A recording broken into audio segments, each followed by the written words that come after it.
Hello, ladies and gentlemen, and welcome to Tech Talk Friday, your weekly digest of tech here coming to you by the team at Nicole. Yes, if you're joining us wherever you are, from Facebook, from YouTube, from LinkedIn, hope you're watching the show. Hope you're also going to be part of the show as well. It's your evening little view, whether you're in the Grab, traveling home, or if you're working from home, you can watch this on a big, nice screen as well. So today, as you can see the title, it's going to be all about women, right? Because it's also a month where it's dedicated to women as well. So we are going to have a conversation about redesigning a safe space for women here on Tech Talk Friday. But of course, first and foremost, Tech Talk is brought to you by Nicole. Nicole, the learning experience platform that has been there ready for you to jump on and learn right here, right now, and to take control of your skill and development. So if you want to get on Nicole and maybe start experiencing all the different learnings that are available to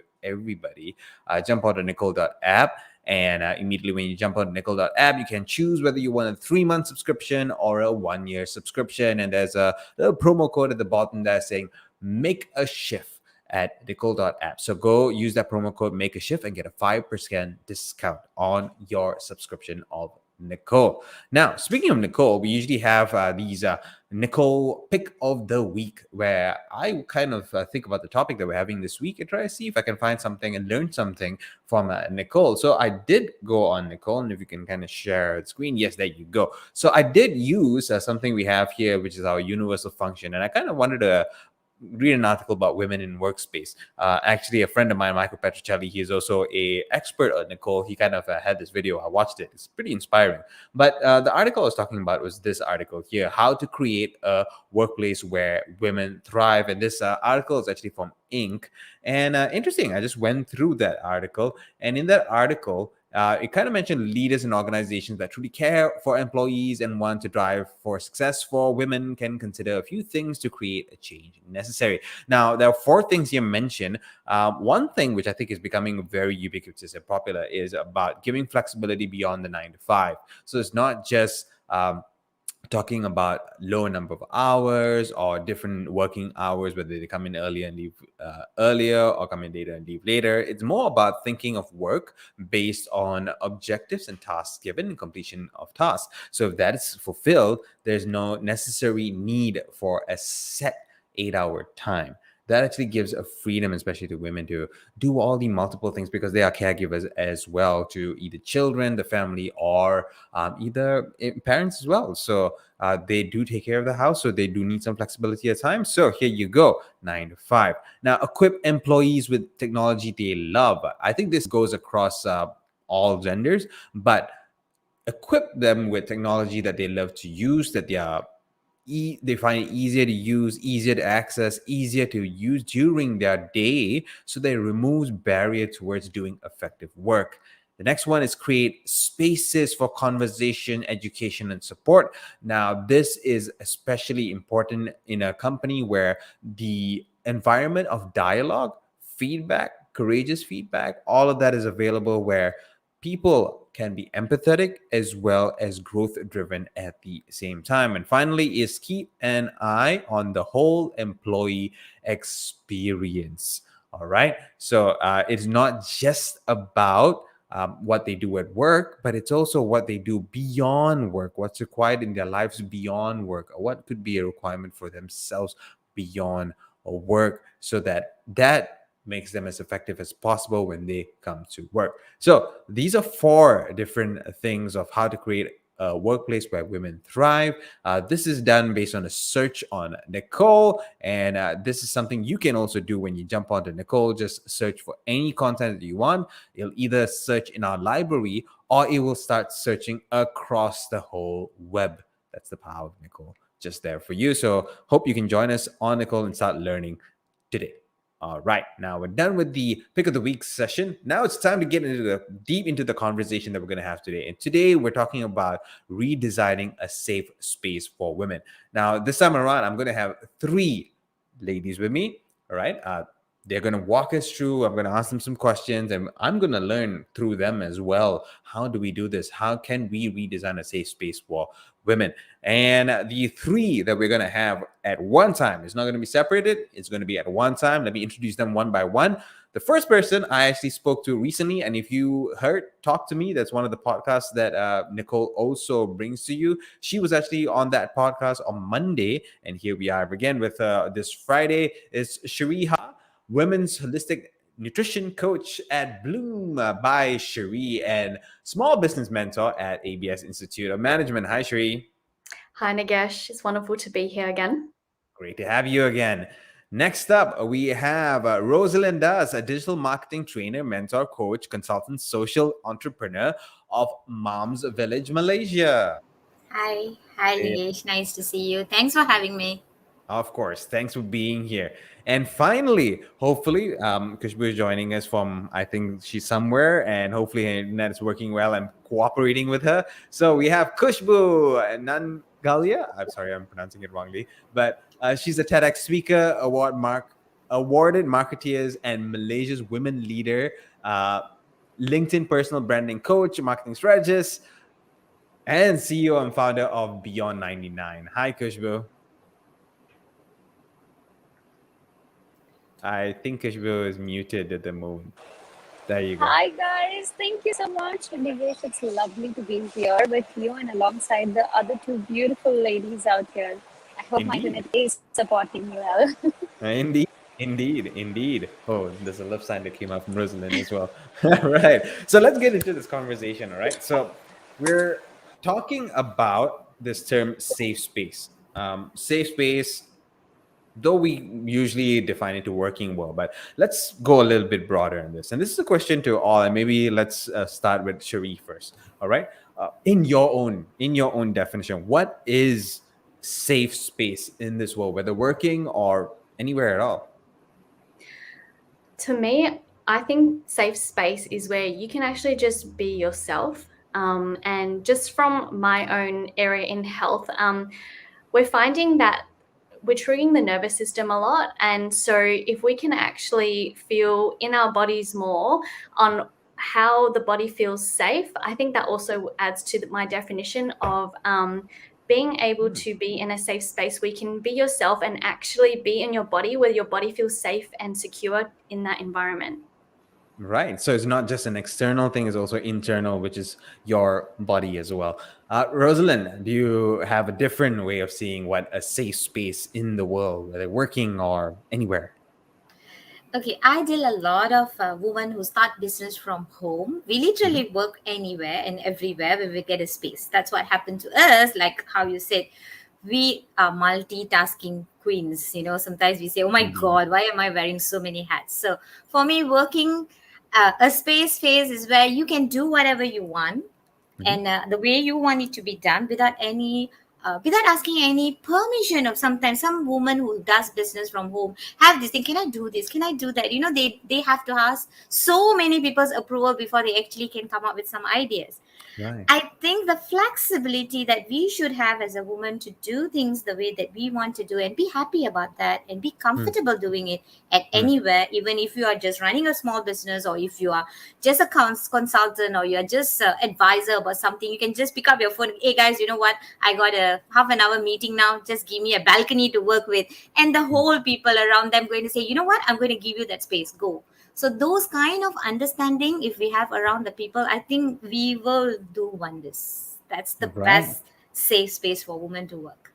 Right. So it's a space, or any space at all, that any woman can express themselves, whatever it is, whether it's through work or what they do. Great. Khusboo, what about you? What is in your mind the definition of safe space? So Nigesh, for me, I think the two other ladies have defined the two different aspects, which I clearly loved it.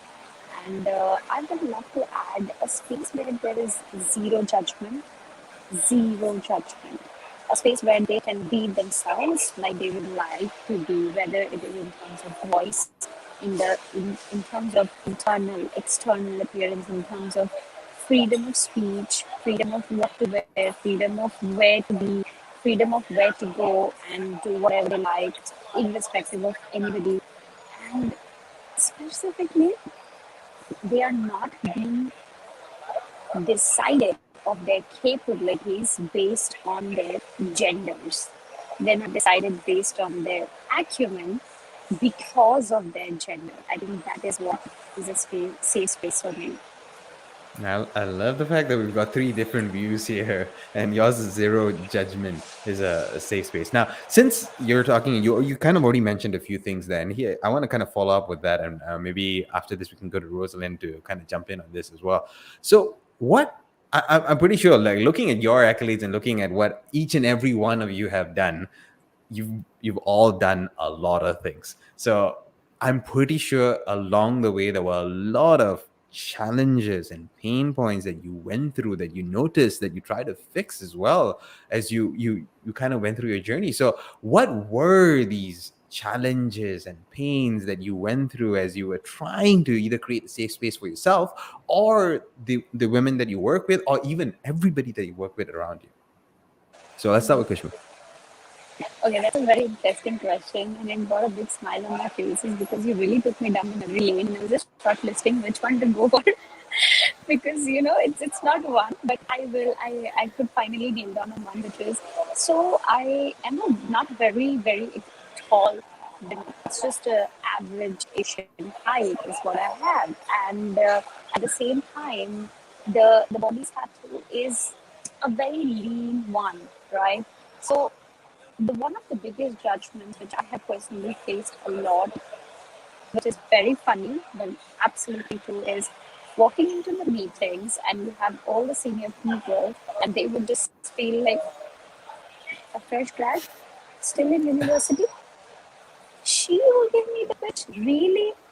The first 5 minutes, they are not even keen or interested or even with the mindset that it can be a discussion. So Right. just by sense of how one person looks. And trust me, earlier I had done a lot of twist and turn. I used to wear big layers, I used to tie my hair, and a lot of things to look a lot more older than my age. Right. Because I mean, even though it said like, okay, the younger you look, the better it is for the females, but surely that did not work in my favor. No complaints at all.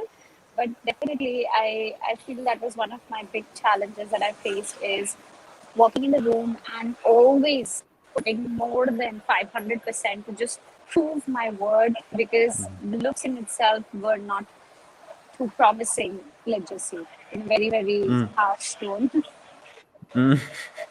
I think you're still being very kind by saying not too promising, but I kind of I do understand that as well.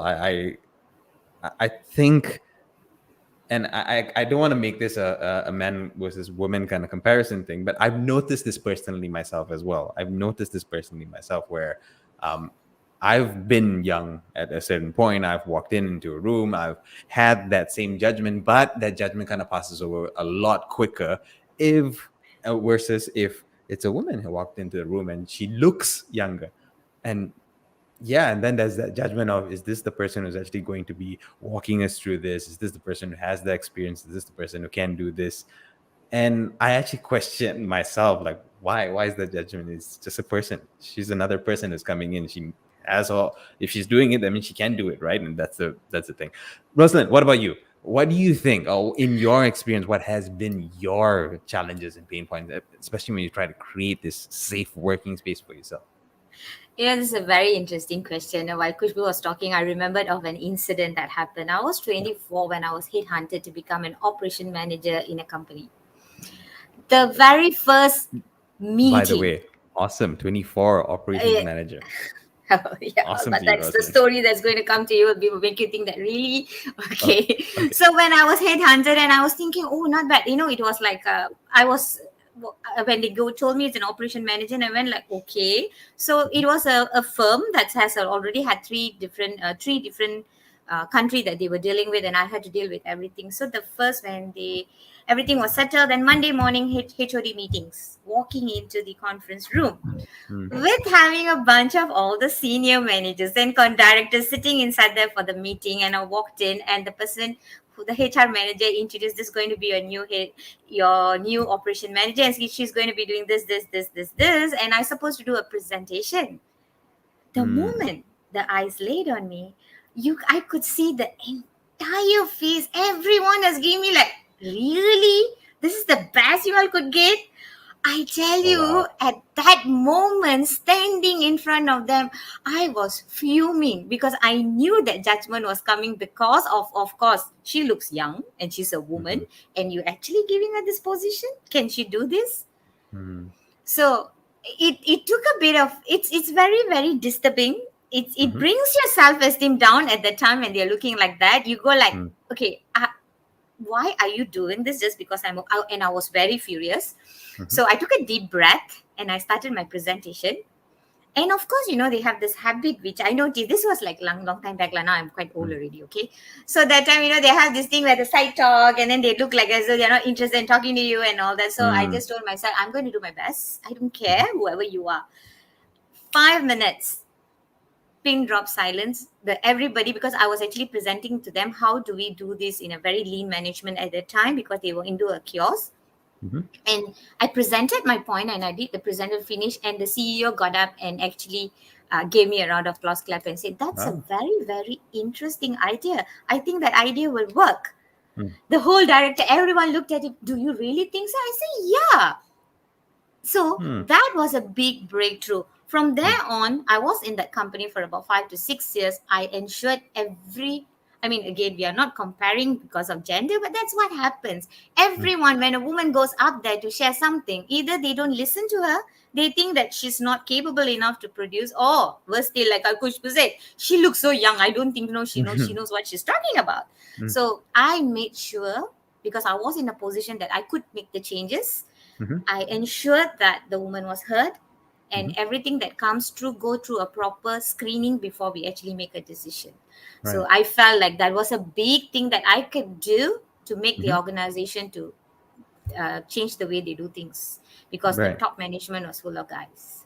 Right. So, Cherie, this is where I'm going to ask you, like, this is we talking about maybe, I don't know, 10 years ago, maybe 15 years ago, maybe, right? And we do have to acknowledge things have hopefully changed a little bit, and hopefully it's a little better. But do you see perhaps like these kind of problems still evident in your experience when you deal with some of your clients, maybe, or some of the companies you work with? You see that happening?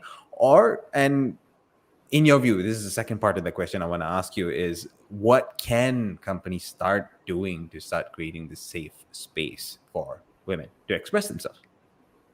So with this question, Nigesh, or the couple of questions, I wanted to start that by saying that I haven't actually spent too long in working in corporate, in bigger, larger organizations. And so, but what I have experienced was that in Australia, we're pretty, we raise quite a bit of awareness on gender equality and making sure women are heard and they have the right to pursue higher positions. And to me, I believe that they are quite respected and celebrated in the workplace, more so than other countries. But what I find is a commonality in workplaces is this fear of success, or like when you are successful and climbing up the ladder, you begin to find that your peers or your work mates don't tend to genuinely be as happy for you, because perhaps they may not be successful as you. So I don't know if you heard of this term before called tall poppy syndrome. No. What's that? Yeah. So have the other ladies heard this term before? Yeah. No? So No? Okay. with this, and you could just pop a Google, it's quite apparent or noted in Australia, where think of like a garden of poppies or flowers, and there tends to be like some flowers that end up growing taller, but the thing is, some flowers would actually not grow as tall because in fear of being excluded, and I don't know if that is actually represented in actual flowers, but what I'm trying to say is that often, I don't even think just in women, but I do find that it is quite common in women, where they are scared to actually be successful or to rise in what they want to do and pursue what they want to do, in fear of being exploited or not being fully supported, because they will get judged or they will get talked behind their back and all of that. So that's something that I find comes up, where women are saying like, oh, we support women, but then they don't actually align with what they're saying. Right. Okay. So what do you then think, like, perhaps is a way that we can start creating these kind of safe spaces for women in companies? So in terms of women, I think that firstly, it's about helping them develop more communication, or developing ways to speak up more where they're not feeling held back to do so, or just integrating values of respect and open-mindedness and honesty, really embodying those values rather than just saying that this company really does this. So it comes down to each and every person actually living through all these values. And it's about assuring to women, I do believe that if companies actually dedicate some time to help women learn more about their body, more about how they work best during certain months of the cycle, and for everyone to actually understand it, including males, that will just make a lot of the interactions and the way we communicate to one another a lot more, there will be a lot more understanding when it comes to understanding men and women. Right. Roselin, do you have any different views? Do you agree with what Cherie is saying? Yeah, what Cherie said is literally, it's like the on point, because literally that's what it needs for us to understand each individual. Gender equality is something that we all, everywhere, we need to keep educating. I'm not saying that we are still how we used to be, but there's a lot of awareness has been created, because I deal a lot with domestic violence victims who come to me, and then the only issue that I keep hearing from this wonderful lady is why they go through this struggle, because of the power that the man feels they have to have over them, and this ladies doesn't know how to do it. So educating everyone, like every single one, about how important is it for us to understand each another. It's not about male or female, it's about being a human. Right. And then I think we will literally create a very space everywhere we go. Right. When you were speaking about that, something came to my mind where when I was young, I was never, because there's this typical cultural thing within Indian families where, oh, the men should not hear certain things, or the male sons should not hear certain things. So I thank actually my mother, who was very firmly against all of it and said, no, you are part of this house. You're going to learn everything that us women go through and us women do, and you're going to do it as well. So I got that appreciation. And I think this is where your point, Cherie and Roselin, is important. With awareness, appreciation, understanding, and empathy of the situation, only then would you then consider the situation as something that you need to kind of work with. You need to kind of work together on. Without it, if you're just looking at it as someone saying it to you, that's not going to be enough. You're not going to really understand how that feels like, right? So, Khusboo, I want to ask you this, because we kind of did touch on this, that maybe we're losing a lens of how it was maybe a few years back, but things maybe have changed, and maybe there are things now that are really good that we wished was back available during the time that everyone was starting, everyone was trying to get their own space right, everyone is trying to reach success. So what were or are things that are available now that are creating better, safer spaces for women that you wish were available back then when you started? Exactly what you're doing, Nigesh. Spreading the word. Right. We never spoke about it. It was today, like mental health, emotional health is a taboo, and we are just trying to break that. This was a taboo about 20 years, 25 years, or even 15 years ago. And now we have got organizations, we have got individuals who are coming out and talking about it. And just to reflect on what exactly you mentioned, Nilesh, about your mom, and I love that point. I feel that it's not only about the organization that is able to bring this change. I think it's the adaptation and the mindset reset of the women also in this journey, which plays a very important role. Let's just say you fight and you do everything to help the women, but that woman herself is not ready to help oneself. Then end of the story, right? Right, right. So, one, women definitely needs a mindset reset. Like Sharon said, that there is a kind of enviness of success. Let me tell you, women are quite unpopular for about having that enviness among each other. And that's not true for every women, but yeah, for some scenarios, yes, it does exist. But if we are able to overcome that, and through education, in short, right education, right knowledge, and to be able to have that exposure to world is what is hugely different right now as compared to how it was last time. Women were back at home between the four walls, and now they go out, they meet people, they see the diversity of culture, education, mind, people, and as well as they're able to face situations where they don't have the protection shield of their husband's father or whosoever, and then they have to combat it themselves.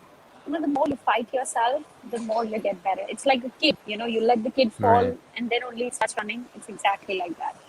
Right, right, right.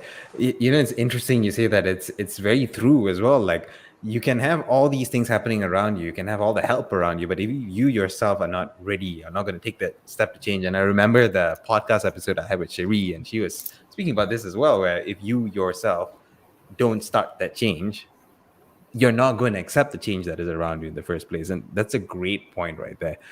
So we've actually got some questions that came in. I actually do want to try to give some space for the questions that came in, and these came in actually earlier, even before the show, when we kind of put up the show link as well. So I'm going to try to see if I can ask you guys these questions, and these are coming from different people as well. And I will try to separate the questions from those which have very Malaysian context to something which have a lot more of an international context for Cherie's benefit as well. So, Cherie, maybe we'll start with this one. And this one is from Esther, right? Though this is speaking about Japan. Japan enjoys a good reputation for personal safety, as many feel safe walking alone at night.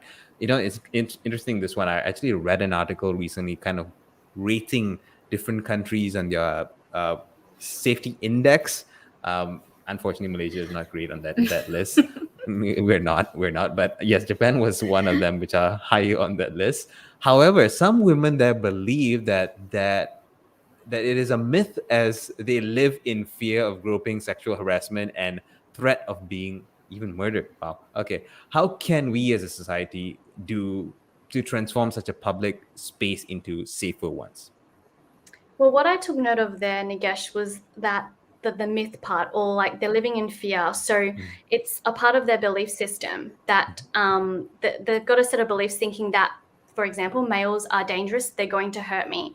So it comes down to how can a society, or how can those who are shaping this society inform women that it's safe to be around the other opposite gender. They aren't like that. So it's actually about rewiring our beliefs in that case, I believe. And so it's about bringing these two genders together. And just a bit of personal experience, I did go to Japan, and what I noticed was that even though it was so populated, there were actually barely any groups of women and men together. There were couples, or they were either just with their own genders, going around and getting lost in their city with so much technology, so much entertainment. But I totally witnessed the disparity amongst the divide amongst women and men. And so I think it's got to do with just finding ways to bring these two groups together and to remove all that stigma and the stereotypes. I think also there may need to be something to do with the technology or the kind of media that they are being exposed to, about showing how women are portrayed or how males are portrayed. I think that's really important to work on, to show that, there isn't this divide, or they aren't, like, males aren't like this with these certain types of characteristics, and women aren't like that with certain types of characteristics. So I think it comes down to reshaping the belief systems, and that's about changing the actual physical environment and finding ways to incorporate more women and men in activities together. Right. Thanks for that. Actually, gave me a flashback to my trip to Japan, and exactly what you said was what I saw as well. Okay, so Next one, Kushbu, I want to ask you this question. This came from Matthew, actually.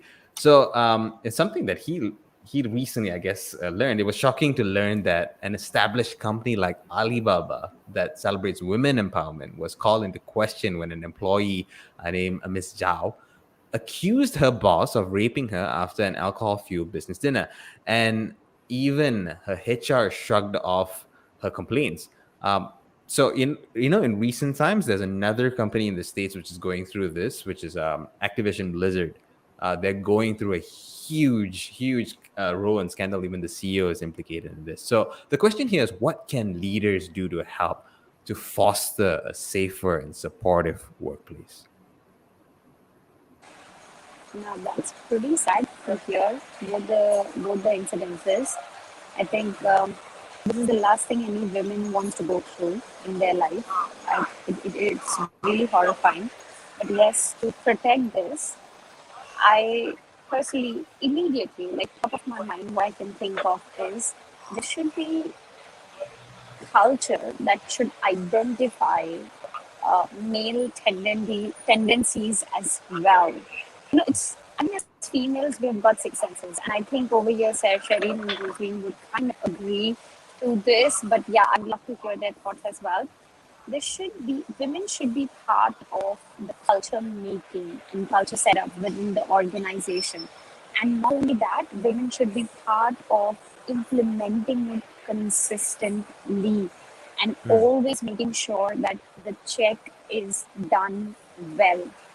At the same time, I also personally feel that um, this is everything in life has a pre-signal.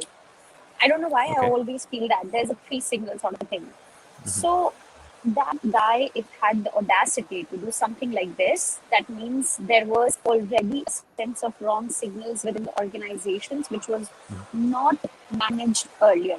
Like, I will just take a very small example here.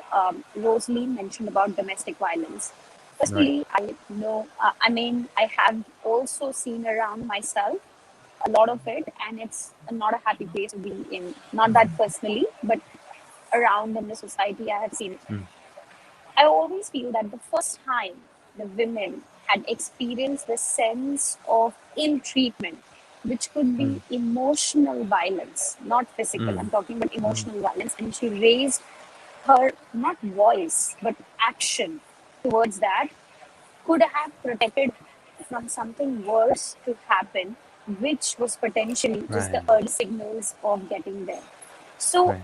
as an organization, there should be freedom for women to be able to express, yeah, I don't feel safe around these men, and I feel that there should be something that needs to be done. So there's two ways. First, identifying the men definitely, which is really difficult, but at the same time, women get an opportunity to speak. But yes, they have to come up and they have to identify that early signals and not get to the point where it gets so bad. But yes, not for all situations. If sometimes things get out of hand, then it's only the not the precautions but the remedies is what Right. we have to get to.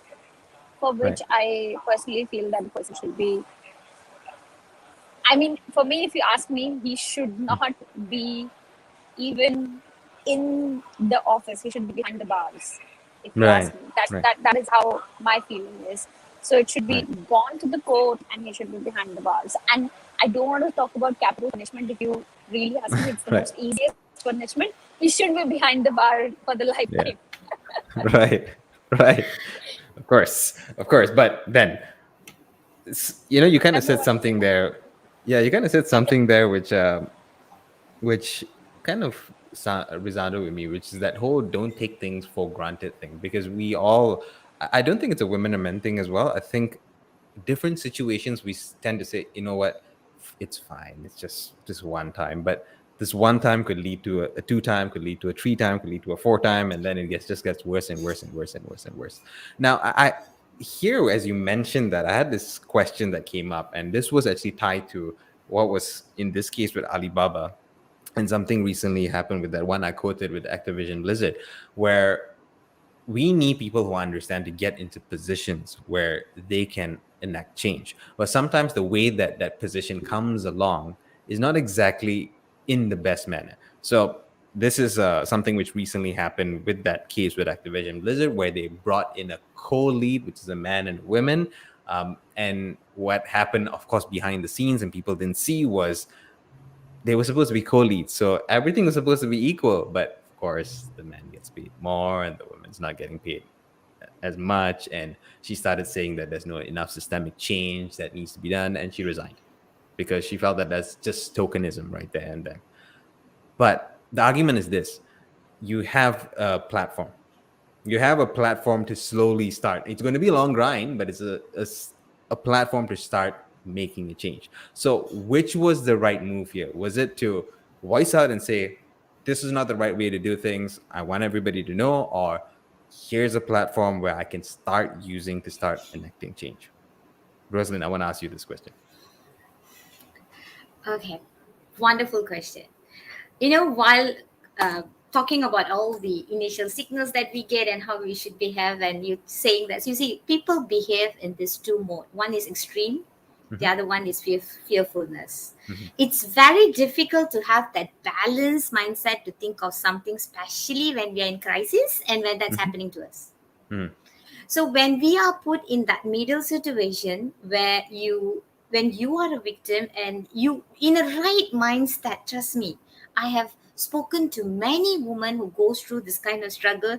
In a right mindset, she will tell you exactly the right thing to do.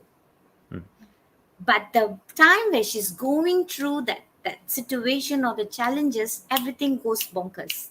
Right. It doesn't really talk. The sane mind has gone missing. It's more of like, I am just done with you.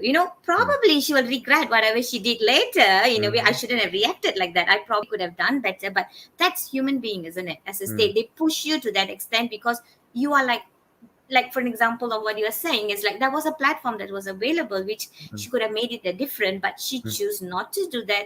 I guess because of a journey that she has gone through, and she goes like, no matter what I do, this is not going to change. Right. Yeah. So unless we come to that point that, okay, let's take a deep breath, let's think about it over, and let's make a better decision. So that's where, it's so difficult to come to that state of mind. I'm very sure Cherie and Khusboo and you even will agree with me in a way. Being a human with a lot of emotion that we have been carrying around, is very difficult to make those kind of decisions just like that, especially if we are involved in it. So for me is, I won't judge about what she would have taken better, but it would have been in a situation that you are at the peak and you just feel like for an example, the first time an emotion abuse happened to somebody, even in a working space, that happens a lot of time. I have seen that's happening, not only from a male, but also from a female who's doing that to another female, where she breaks down. And that particular moment, she cannot even think about, I need to go and talk to an HR about this to make this work. No.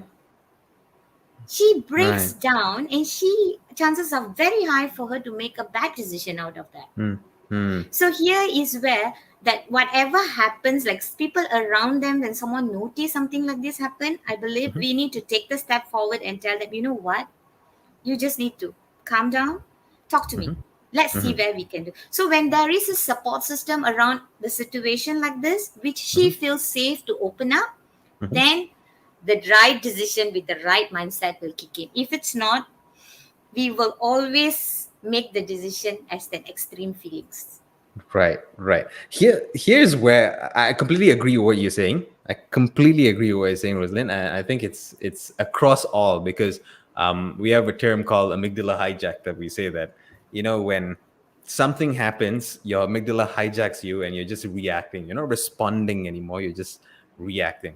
Cherie, I want to go to you with this one, because you mentioned we had a conversation about this when we did the podcast. This is more of how do we create good practices, and I think this is going to be good either for women or men as well. How do we create good practices for ourselves that we are generally in a healthy space, whether mind or heart or soul, that we actually can more often than not respond rather than react?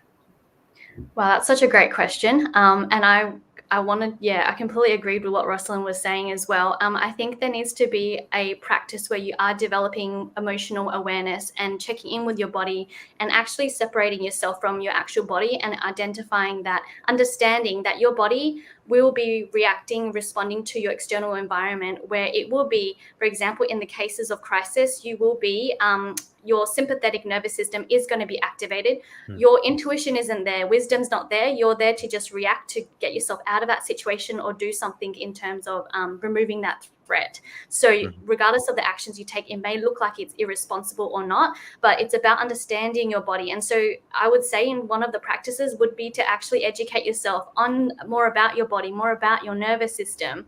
And so when you are going to any environment where you are feeling nervous or you're feeling scared, you can actually also see objectively, like, okay, my body is actually responding because of this situation right now. And then when you separate yourself from your body, then you're like, okay, what's my next best move? Even though I feel so nervous, my heart rate's up and all of that, we can then be able to discern what the next best decision is. So that would be one of my recommendations in terms of how to feel more safer and make better decisions in those kind of situations.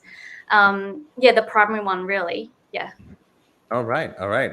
That's good advice. I think even for me as well, it's good advice for me to kind of keep myself regulated as we move along. So we're at 6:41, and I know we're coming in closer to the end. I do have a final question that I want to ask all three of you, but there's this one question here that is from Shashi, actually, who is, for those who don't know, our producer as well. But he pointed this out. I remembered this moment as well. So this one I want to ask Khusboo, actually. So this was an infamous, this I think happened, was it this year or last year? That infamous situation, the Air Asia town hall that happened, which there was the Thai CEO of Air Asia, was shockingly rude. I actually watched the video and I was like, oh God, could he really have said that to an Air Asia staff who was a woman, right? And there was a lot of people who said, like, look, Tony was there, and then I forgot the other lady as well who was there. They were both there, but they both did not react. They did not reprimand. They did not say anything. So Shashi's question here is this: what do you think the lady could or should have done as the recipient of that situation itself? Because if you watch the video, she was really shocked and didn't really know how to react and ended just smiling in confusion. I mean, he says it that even if he was in that situation, he'd be like, "What am I going to do? As the CEO, what do I do?" So I think, Sashi, first of all, I guess we had a telepathy here, because when Nigesh, you asked me the earlier question, this was the exact incident that was going back of my mind. Right. It's just that I did not want to bring it up, but now that it is, I actually heard about it and I went and watched the video. So the first time I didn't understand what happened. The video was too fast. Then when I did understand, I'm so glad this question is coming, because my first reaction at that moment was, I told my partner, we both were watching together, and I said, why are we expecting Tony to react? Did the girl didn't have a mouth of herself to own up or really stand up for her own self-respect there? Of course, Tony is the boss. He is the CEO. He must do something. I understand that. It is his place to also react. But to be able to allow people to crush on you, it's your responsibility as well, right? Right. And at that point of time, it reminded me of an incident, actually. So I'm not going to comment on the AirAsia incident, but I'm going to comment on something that happened with me. So I was in a client meeting, and we went for the meeting, and we had already signed up the project, but the client turned out to be pretty rude. Now that was the client language was pretty rude, and we identified in the next meeting. So there were 3 of the girls, and the client was a guy, and 3 of us were there. So I did have my seniors on the table as well. And at that point of time, the guy said something to me, and I'm not going to say anything, but he said something to me. And I just said one small thing to him, which is, I first took a pause, and it was a pin drop silence. See, if I will have a smile on my face, everybody will smile, because everybody wants to let it go loose, right? Let it go. Okay, done. Let's just forget about it. Let's not make it an issue. So I went silent, straight face, for the first 10 seconds. And I only said to him in the politest of the way is, did you really mean what you said? Mm, See, if he said without the understanding of what he meant, it's okay. mm, No mm, worries. It happens. Like Roselin said, you're not in your mindset and you lose and you react rather than mm, replying. And after that, just 2 minutes later, the guy apologized. mm, He, just to say, he was really a very senior guy and he apologized for using ill word in that meeting. mm, And I exactly feel the same. The girl could have just not smiled herself as well, not mm, taken it lightly. She could be straight face.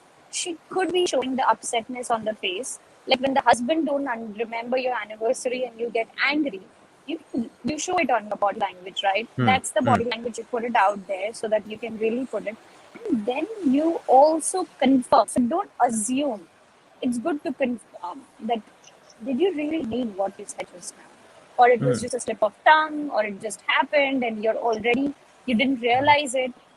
And then it's all done and dusted. After that, if the mm, person really is in the right senses, will realize it. And yes, in my case, he apologized not once but 3 times till our meeting finished. mhm. Right, So I right. guess this is a better way of. This is how I managed it. I think I'm not an expert, but yeah, I guess a lot of people would also be able to make better recommendations of how they could handle those situations better. But yeah, it's about, and don't expect Tony to react only. Mm. Why will my father fight my battle if I can do it myself? Right, right.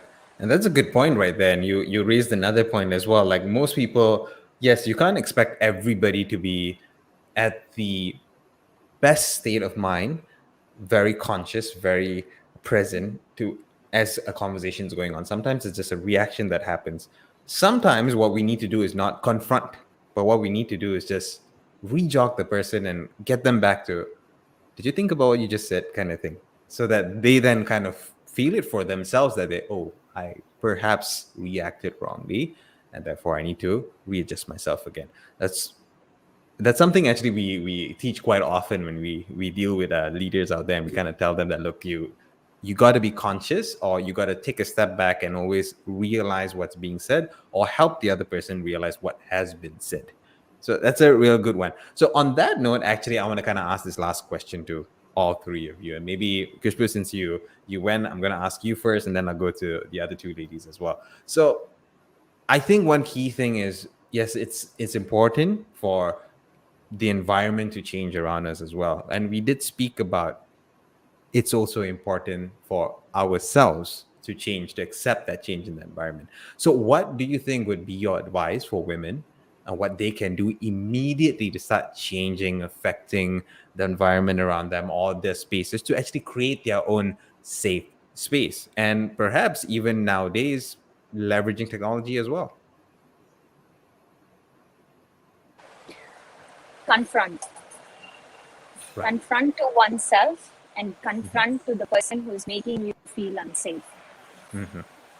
Right. Short Right. is Okay. just go Okay. with it. Right. Thank you, Khusboo. Rosalind, what about you? What do you think, or what would be your advice to women out there so that they can immediately start affecting the change around them to create that safe space around them? Okay, one thing that I will say, all of us acts towards situation differently. Okay. All of us have a different way of approaching things, doing things. So I would suggest, as a woman out there, analyze yourself and find what is that one coping mechanism that you can do it immediately, so that you can switch your mind and be at the present moment before you make a decision. Hmm. See, actually, most of the time we can be subconsciously there, we can be consciously there and handle things in a better way. Like, I know what I'm doing, I'm grounded. Very minimal issues will raise up because we know how to handle ourselves. Most of Mhm. the situation doesn't happen because we don't know how to handle. No, it's more of like the mindset is not right for us to handle it correctly. Right. So what I would suggest, what is my total advice to everyone, whoever comes to me with anything, is like, find a coping mechanism that you can hold on to when you go into that mode of where you feel you are not at the right state of mind to make a Hmm. decision. Hmm. Come back to that state, All right. then you will be able to solve anything that's coming your way. Even no one will be able to put you down, or no one will be able to make you feel unsafe. You'll feel super Right. comfortable with yourself and you can make the best decision. So yes, find that one coping mechanism that can make you human. I always say that. I need to One be coping human and mechanism to make you human. insane when I'm handling things. Yeah. So what Right. is that coping mechanism? Yeah. Right. Okay. Really good advice there, Roselin.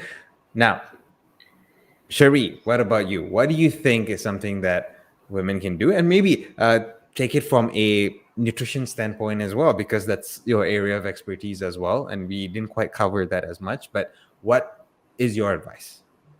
I actually wanted to just add on to what Roselin was saying, because it really does all start within. So the more that you're able to really work on the beliefs that you have about what places or what people or things make you safe, it's important to know that whatever you believe is going to reflect in your external reality. So it's about reshaping your belief system and acknowledging that there's certain environments that will make you feel safe. For example, even interacting with the opposite gender, collecting the evidence that it is safe to hang around with them. So it's about starting within.